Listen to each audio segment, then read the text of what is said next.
Hi everyone, आज का video बहुत ही ज़्यादा इंपॉर्टेंट होने वाला है। दोस्तों आज मैं लाया हूं फिजिक्स, प्रकाश के परावर्तन के नियम। प्रकाश के परावर्तन के कितना नियम होता है और इसे कैसे लंबे समय तक हम याद रखेंगे, आइए चित्र के माध्यम से आपको हम समझाते हैं। डायरेक्ट आपका खोपड़ी में भर देंगे, यहाँ पर आप कभी नहीं भूलिएगा, एक बार देखिए तो सही। ठीक है, आइए तो सबसे पहले हम जानेंगे प्रकाश के परावर्तन है क्या, है ना। तो देखिए दोस्तों, मान लीजिए यहाँ एक कोई सतह है, क्या है, सतह है। मान लो एक कांच का सतह है, हमने इस तरह से माना एक कांच का सतह है, ओके। और सर क्या होता है, यहाँ से एक किरण आती है, तो सर आने वाला किरण को आपतित किरण कहते हैं। और जो किरण ऐसा आया, कांच में टकराने के बाद क्या हुआ, उसी माध्यम में वापस चला जाता है।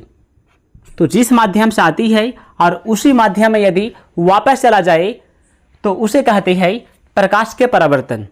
अब हम जानने वाले हैं प्रकाश के परावर्तन के नियम के बारे में, ताकि हमें लंबे समय तक याद रहे, हम एग्जाम में ना भूलें, ओके।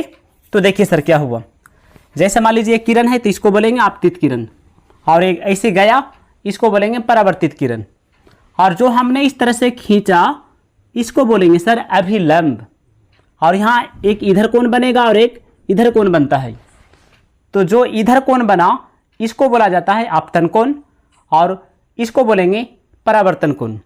आपतन कोण को कोण आई से लिखते हैं और परावर्तन कोण को आर से लिखा जाता है। ठीक है, यदि ए कोण 45 डिग्री होगा तो ए बी कोण क्या होगा, 45 डिग्री होगा। क्यों? क्योंकि आपतन कोण परावर्तन कोण के बराबर होता है। आइए आप कैसे लिखेंगे, देखिए हम चित्र से ही लिख देंगे सब कुछ, ठीक है ना। तो देखिए दोस्तों, प्रकाश के परावर्तन के दो नियम होते हैं। तो पहला नियम याद करने के लिए क्या करना पड़ेगा, ध्यान दीजिए। ये देखिए यहाँ फिगर में ये किरण इस तरह से आया और इस तरह से गया, और इनके बीच में एक अभिलंब बना, तो हम कैसे बोलेंगे कि बोलेंगे आपतित किरण परावर्तित किरण। यहाँ देखिए, यहाँ आपतित किरण परावर्तित किरण, ओके, तथा अभिलंब। ये जो है ना, एक किरण जो है इसको अभिलंब बोलेंगे, जो बीच में खींचे इस तरह से, तो क्या बोलेंगे, आपतित किरण परावर्तित किरण तथा अभिलंब, तीनों 1 2 3 तीनों एक ही बिंदु यानी कि एक ही तल में होता है, एक ही तल में होता है, ओके। आइए अगला नियम को जानते हैं। अगला नियम होता है सर कोण आई बराबर कोण आर, यानी कि आपतन कोण परावर्तन कोण के बराबर होता है। यदि ए कोण 45 डिग्री होगा तो ए बी कोण कितना डिग्री होगा, 45 डिग्री। क्यों? क्योंकि आपतन कोण परावर्तन कोण के बराबर होता है। याद रखिएगा, सवाल में आएगा। सवाल में क्या आएगा, बोलेगा यदि अभिलंब है 90 डिग्री, कितना डिग्री, 90 डिग्री, तो बताइए कि आपतन कोण का मान कितना होगा और परावर्तन कोण का मान कितना होगा।